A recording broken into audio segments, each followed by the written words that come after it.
Even though CBD is becoming quite popular, the laws related to it are very confusing, especially if you live close to a state line. Last night, we talked about the potential health benefits of this growing trend. Tonight, let's look at the latest laws in both Tennessee and Georgia and what you need to look out for if you plan to use anything with CBD in it. Marijuana is illegal. Hemp, however, isn't. Hemp is safe, hemp is accessible, and hemp helps everyone. Grassroots health owner Alicia Milan says the benefits of hemp are behind this CBD craze. And while some progress has been made, different laws across the country still need to catch up with its popularity. Attorney McCracken Poston, who represents clients in both Tennessee and Georgia, agrees that the laws are not black and white. We have this hodgepodge of laws, and we're up here in the corner with 4 states pretty close, and everybody with a different rule. And that can be problematic. Milan says right now laws in Georgia are stricter than in Tennessee.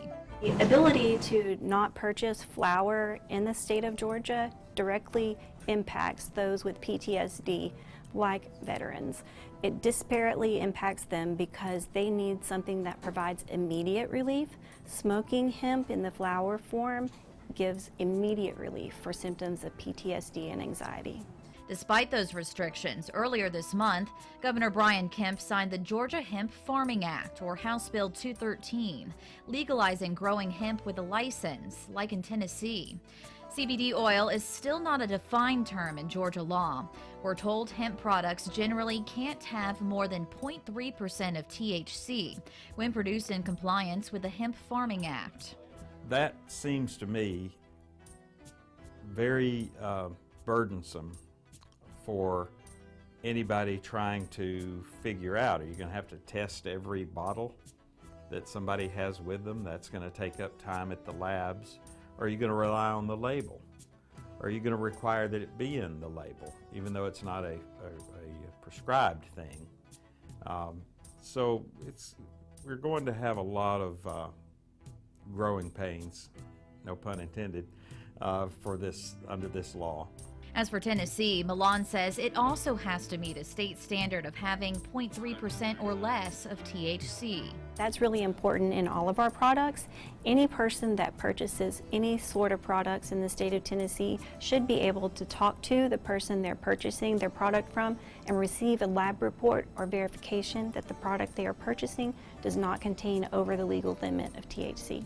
Milan says they have a lab report for every item they sell at her store, and they have a good working relationship with the Chattanooga Police Department. We take all of our products directly over to the Chattanooga Police Department before we bring them into our store. It's extremely important to us that we have a good open relationship with the police department and that they see we're doing our due diligence to only carry legal products here in Tennessee. If someone buys a flower product from Grassroots Health, it's put in a sealed container. As long as it is sealed, we can guarantee for that customer what they have purchased does not contain THC. She says some of her customers have been pulled over in a traffic stop before, but they were prepared to show the officers what they had. Poston says even though hemp is legal, you should still use CBD at your own risk. Depending on how strict a law enforcement officer is, you could get arrested. They can arrest you on the suspicion of it.